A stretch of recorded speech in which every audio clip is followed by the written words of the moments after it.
Daily current affairs में एक बार फिर आप लोग का स्वागत है। आज हम आप लोग के सामने यूएपीए, जिसको ऊपा भी कहा जा सकता है, के बारे में हम बात करेंगे। और जब भी इसकी चर्चा होती है, आरोप और प्रत्यारोप के दौर शुरू हो जाते हैं। हम आपके सामने आशुतोष पाठक देखेंगे। राष्ट्र सर्वोपरि होता है, चाहे वो किसी भी देश के लिए हो, राष्ट्र सर्वोपरि होता है। तो अगर आप राष्ट्र के खिलाफ अगर कोई काम करते हैं तो स्वाभाविक है कि आपको सजा मिलनी चाहिए।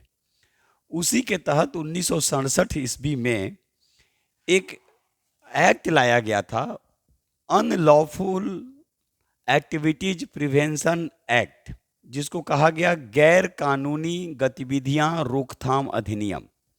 ये कब लाया गया? ये 1967 ईस्वी में लाया गया था। इसके तहत कुछ प्रावधान किए गए कि अगर राष्ट्र के खिलाफ अगर आप गलत काम करते हैं या फिर उसमें संलिप्त पाए जाते हैं तो आपको कठोर से कठोर सजा देने का प्रावधान किया गया है। इसमें है क्या कि इसमें जो लोग सोचते हैं कि अग्रिम जमानत मिल जाएगी, तो इसमें अग्रिम जमानत भी संभव नहीं है और होना भी चाहिए। क्योंकि हम क्या बोले, राष्ट्र सर्वोपरि होता है और राष्ट्र हित में ही काम होना चाहिए।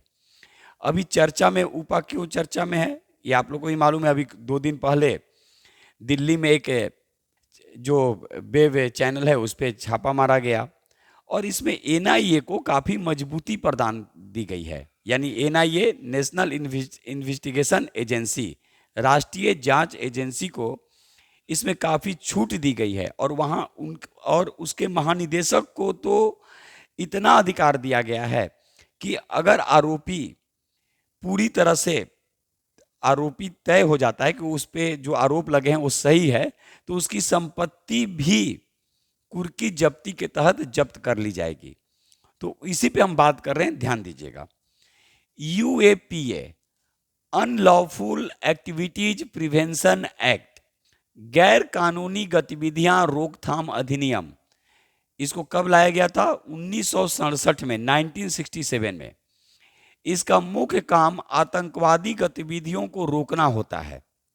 और देखेंगे, इस कानून के तहत पुलिस ऐसे आतंकियों, अपराधियों, संगठनों एवं अन्य लोगों को चिन्हित करती है जो आतंकी गतिविधियों में शामिल होते हैं। फिर से देखिएगा, इस कानून के तहत पुलिस ऐसे आतंकियों, अपराधियों, संगठनों या अन्य लोगों को चिन्हित करती है जो आतंकी गतिविधियों में शामिल होते हैं या फिर उसको बढ़ावा देने का प्रयास करते हैं। अब मान लीजिए कि आपको विदेशों से फंड आ रहा है और आप राष्ट्र विरोधी काम कर रहे हैं, तो वो भी क्या है, एक अपराध के ही श्रेणी में आता है। ध्यान देंगे। साथ ही इसके लिए लोगों को तैयार करते हैं। यानी किस लिए तैयार करते हैं भाई? कि आप राष्ट्र विरोधी काम कीजिए, तो उनको भी इसके तहत गिरफ्तार किया जा सकता है। या फिर ऐसी गतिविधियों को बढ़ावा देते हैं। अभी हम क्या बोले कि अगर आपको कहीं से फंडिंग हो रही है, आप संलिप्त हैं और राष्ट्र विरोधी काम कर रहे हैं, तो भी आपको यूएपीए के तहत यानी अनलॉफुल एक्टिविटीज प्रिवेंशन एक्ट के तहत गिरफ्तार किया जा सकता है या पूछताछ के लिए बुलाया जा सकता है। इस कानून के तहत भारत के खिलाफ असंतोष फैलाना भी कानूनन अपराध है। देखिए, भारत के खिलाफ असंतोष फैलाना, लेकिन असंतोष को यहां पे परिभाषित नहीं किया गया है।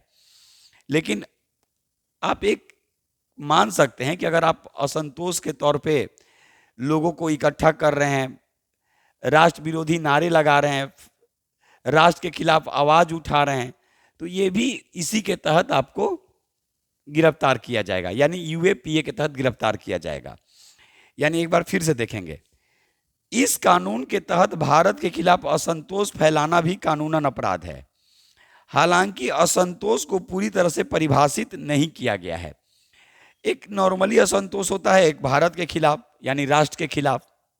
तो फिर से सुनिएगा, UAPA, unlawful activities prevention act, गैर कानूनी गतिविधियां रोकथाम अधिनियम, इसका मुख्य काम आतंकवादी गतिविधियों को रोकना होता है। इस कानून के तहत पुलिस ऐसे आतंकियों, अपराधियों, संगठनों एवं अन्य लोगों को चिन्हित करती है जो आतंकी गतिविधियों में शामिल होते हैं। साथ ही इसके लिए लोगों को तैयार करते हैं या फिर ऐसी गतिविधियों को बढ़ावा देते हैं। इस कानून के तहत भारत के खिलाफ असंतोष फैलाना भी कानूनन अपराध है। हालांकि असंतोष को पूरी तरह से परिभाषित नहीं किया गया है, लेकिन ये लाइन को याद रखिएगा, भारत के खिलाफ असंतोष फैलाना भी कानूनन अपराध है। अब देखेंगे, इस मामले में एनआईए यानी नेशनल इन्वेस्टिगेशन एजेंसी यानी राष्ट्रीय जांच एजेंसी को काफी शक्तियां दी गई हैं। यहां तक कि एनआईए महानिदेशक चाहे तो किसी मामले की जांच के दौरान वह संबंधित शख्स यानी जो शख्स से पूछताछ जारी है, शक हो गया कि नहीं वो पूरी तरह से संलिप्त है, तो शख्स की संपत्ति कुर्की जब्ती भी करवा सकते हैं। याद रखिएगा, इस कानून के तहत अग्रिम जमानत नहीं मिल सकती है। यानी सोचते हैं कि हम बाहर रह के बेल ले सकते हैं, यानी अग्रिम जमानत ले सकते हैं, तो आपको नहीं मिल सकता है। ध्यान रखिएगा, यह 1967 में लाया गया था, लेकिन 2019 में इसको और भी मजबूती प्रदान की गई है। याद रखिएगा, और इसमें यहां तक भी कहा गया है कि अगर मान लीजिए कि आप पूरी तरह से किसी भीड़ को उकसा रहे हैं, भीड़ इकट्ठा कर रहे हैं, वहां उसमें किसी शख्स की निर्दोष जो व्यक्ति है उसकी अगर मृत्यु हो जाती है, तो आपको यहां तक कि सजा तो मिलेगा ही, कम से कम 5 साल, मैक्सिमम आजीवन, अधिकतम आजीवन, और यहां तक कि फांसी का भी प्रावधान है। तो इस चीज को याद रखिएगा। और 1967 में ये लाया गया था, लेकिन 2019 में इसको और भी मजबूती प्रदान दी गई है। ये भी नाम याद रखिएगा, एनआईए के महानिदेशक चाहे तो मामले की जांच के दौरान, यानी कौन कुर्की जब्ती कर सकता है, तो एनआईए महानिदेशक। तो ये हम आज आपके सामने बात किए यूएपीए के बारे में। धीरे धीरे डेली करंट अफेयर्स में 2-3 टॉपिक हम लाएंगे, आपके सामने रखेंगे। जहां तक होगा हम आपको बेस्ट देने का प्रयास करते हैं। जाते जाते एक चीज आप लोग के सामने आज हम फिर कहना चाह रहे हैं, स्पिरिट ऑफ सक्सेस क्लासेस, ऐसा नहीं होता है कि हम टेस्ट रोक देते हैं। हम एग्जाम हो ना हो, मेरे यहाँ हमेशा test as a according syllabus, यानी सिलेबस के अनुसार chapter wise, topic wise, online offline हम टेस्ट सीरीज चलाते रहते हैं। तो जो लोग भी टेस्ट सीरीज में शामिल होना चाह रहे हैं वो बता सकते हैं, कमेंट्स कर सकते हैं, या मेरे नंबर पे कॉल भी कर सकते हैं।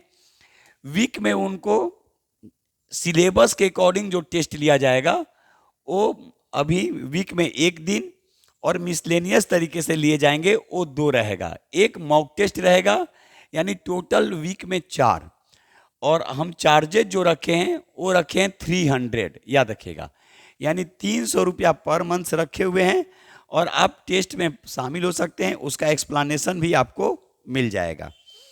तो चलिए आज बस इतना ही, फिर एक नए वीडियो के साथ बहुत जल्द मिलेंगे। अनुमति दीजिए। जय हिंद, जय भारत, भारत माता की जय।